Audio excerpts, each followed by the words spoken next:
Well, we can see from that clip that, as I said, women have been suffering for centuries, that they haven't been given their rights, that they have been oppressed. We saw in the Roman times how women were given a number to be identified with. That wasn't the case for brothers.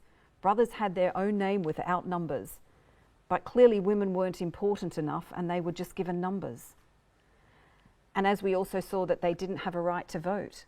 And that continued even in Western societies. We saw the suffragette movement in the US and in the UK, where women were going on hunger strikes. They were protesting in order to get their right to vote. So that has continued. That continued up until the early 20th century. And looking at the ancient Egyptians, yes, the women were a lot more prized in that era. They had a greater status, but still it wasn't that just. It was very unusual for any woman to hold a high position. Throughout the thousands of years of history, there was only a handful of women who were actually pharaohs or held the highest positions in the land, because it wasn't acceptable. They didn't want women to be in power. And if they weren't able to have children, they were almost cast aside, that they weren't worthy.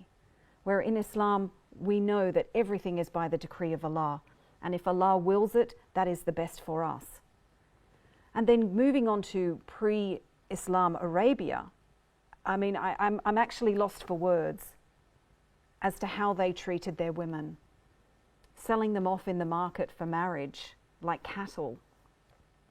They didn't have any rights. And there was also a tradition of burying their daughters alive because they were seen as nothing. They didn't want daughters.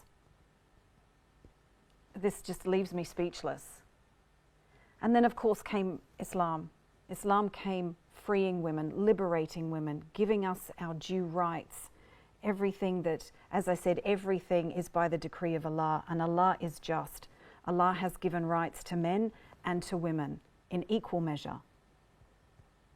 And in the eyes of Allah, both men and women are equal. The only difference is in piety. That's what we're being judged on. We're not being judged about whether we're black, white, yellow, red, fat, thin, short, what language we speak, or whether we're male or female. We're being judged on our religion, on how we are implementing, how we are following Allah's orders and His instructions for us to be good Muslims. This is what He wants. And unfortunately, we do see a lot of oppression still today. We can't deny it. We have to address it. We do see women being oppressed, not being treated fairly. And this comes from a lack of knowledge. But that's not the religion. That is not Islam.